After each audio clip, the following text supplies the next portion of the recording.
Welcome back to my channel, guys, and greetings from Seattle, Washington. This is my first time in the Pacific Northwest area, this region of the United States, and I was really excited for Seattle in particular because I've heard great things, but this whole region in the States is very foreign to me. Really, the West Coast in general. I'm familiar with Southern California, I would say, but the rest of the West Coast is like a whole different vibe compared to the East Coast, right? And compared to Miami, where I live. So I was very curious to check it out, and I had to come to this area for a conference for work. So I thought, while I'm here, let me check out a few different spots. So Seattle is first on the list, then I'll be in Missoula, Montana, and finishing up with Portland, Oregon. Of course, couldn't travel to these new places without making a gay travel video for my YouTube channel. So the first stop is Seattle, and I'm excited to share with you guys my findings. So first impressions of Seattle. Seattle is really unique as a city in that it's a true city, but nature is always in the backdrop. It's a city, an urban area enveloped in nature. And if you think about it, that's pretty unusual, right? I feel like a place anywhere in the world is typically one or the other. It's either nature oriented as a small town, or it's like a woodsy town or a beach town, or it's an industrious urban city.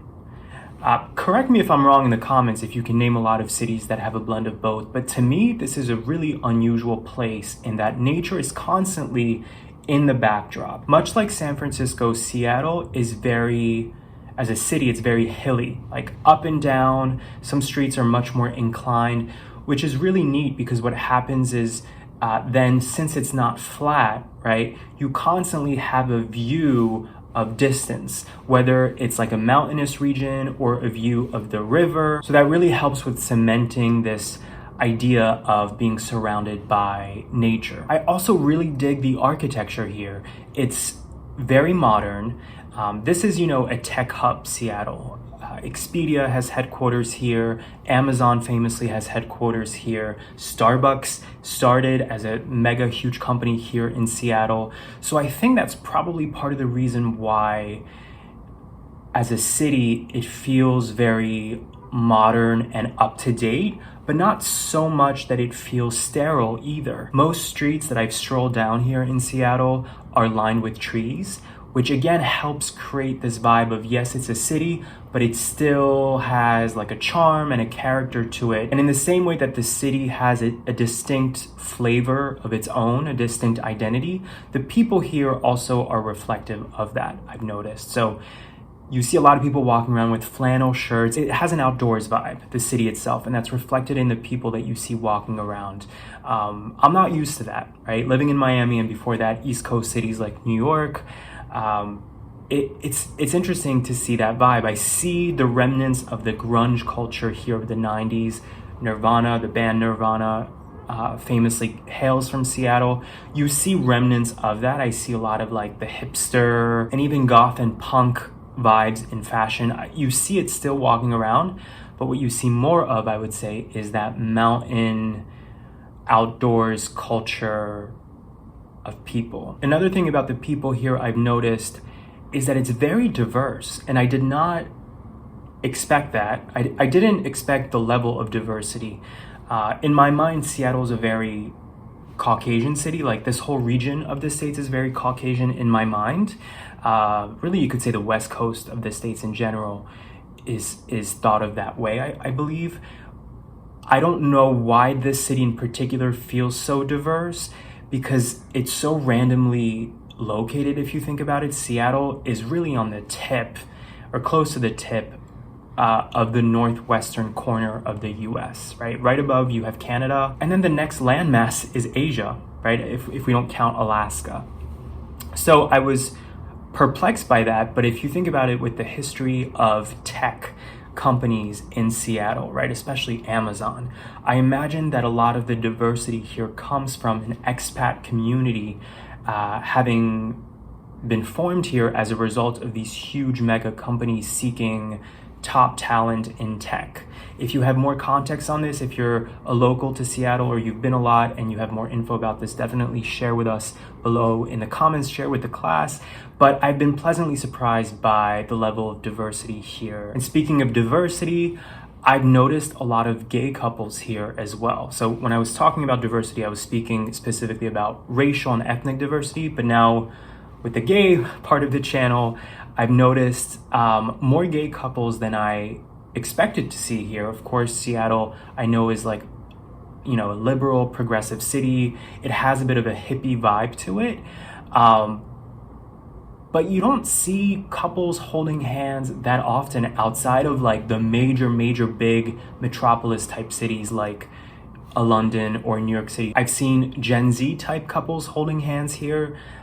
Gay couples, that is, you know, wearing the pearls and like really Gen Z type fashion, really kind of in your face Gen Z fashion, and also much older couples, I would say like 60 plus. It's always nice to see that as a gay person, right? Seeing cross-generational, not just gay people, but gay couples thriving in a city. So now let's talk about the men here. I mentioned there's a lot of ethnic diversity here. I mentioned that I noticed more gay couples than I expected. I feel like there's a lot of attractive people here in Seattle. Again, didn't know what to expect. Maybe it's just because it's my type, but a lot of rugged, again, mountain-esque, outdoorsy type guys. Interestingly though, I haven't seen that reflected on the apps. Of course, coming here, I had to check out the apps, the Grinders, the Bumbles, the Tinders, and I was surprised that the level of attractiveness I've seen in person didn't seem to be reflected on the apps. That's happened to me in one other place that I can remember, San Diego. San Diego, California, you walk around and, you know, you're on the beach and you're like, there's a lot of attractive people here. But then I wouldn't see it on the apps. I don't know what that's about. Maybe that's just a matter of where I'm staying. As a tourist, I'm in downtown Seattle in the city, which, you know, sometimes the downtown area is just full of tourists visiting, not necessarily demonstrative of the local crowd. That could be it. Maybe these outdoorsy type guys that I'm seeing walk around live more so on the outskirts of Seattle, where you're more like entrenched in the nature, perhaps. Now, the gay neighborhood here in Seattle is Capitol Hill. It's not a gay neighborhood like, let's say, West Hollywood, California, or like when I went to Boys Town in Chicago, my last US travel video, where you are clearly like, you know, you're in a gay neighborhood. You know, it's like gay bar, gay bar, gay bar. It's not like that here in Capitol Hill. It's more like you see rainbow flags here and there, and there's gay bars scattered. It feels more though like it's a gay friendly neighborhood that happens to have gay establishments, but that's not the entire vibe of the neighborhood. I really liked Capitol Hill. Here's the thing. Gay neighborhoods, let's be frank for a second. Gay neighborhoods can be very trashy and campy. You know, the kind where it's like gay bar, sex shop, adult video store, if they still have them. You'd be surprised how many cities still have adult theater type venues. But Capitol Hill felt really fresh to me and modern, and I walked past a bunch of restaurants and bars that just aesthetically were really cool and hip. I got the sense that Capitol Hill is where the younger crowd, like the 20-something yuppies of Seattle, hang out. Some might happen to be gay, some might not be, but it's just like an open, young, fun neighborhood packed with bars and restaurants that happens to be gay friendly, but that's not what the entire neighborhood revolves around. So in that sense, I feel like that's where gay neighborhoods are going anyway, as our society is becoming more accepting. I think it's a lot better that way, frankly, to be inclusive without it being like one identity kind of takes over the neighborhood, if that makes sense. Now, because I'm a grandpa and my biological clock is still on Eastern time, 3 hours ahead of Seattle time, I was already sleepy at like 8:30, 9 p.m. when I was walking around Capitol Hill. So I thought, I'm just gonna do a quick little stroll, maybe walk into one bar or two, have just one or two drinks, right?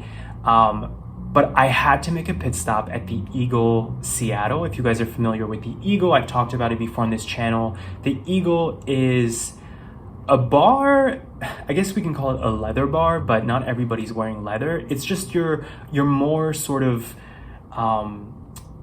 niche gay bar that attracts a more sort of rugged crowd, more sort of old school type guys, dare I say blue collar guys. It's a very specific kind of vibe and aesthetic.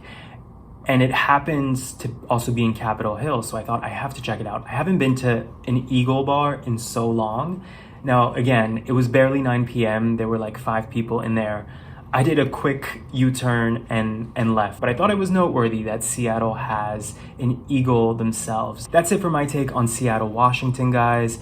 If you are a local here or you visit often, I'd love to hear your feedback on these different elements that I talked about in this video, particularly as it pertains to gay travel and the gay experience here. If you like my travel videos, guys, as I mentioned at the start of this video, I'm gonna make a few more videos traveling the Pacific Northwest. Montana is next, and after that, Portland, Oregon. So stay tuned, and I'll catch you guys next time.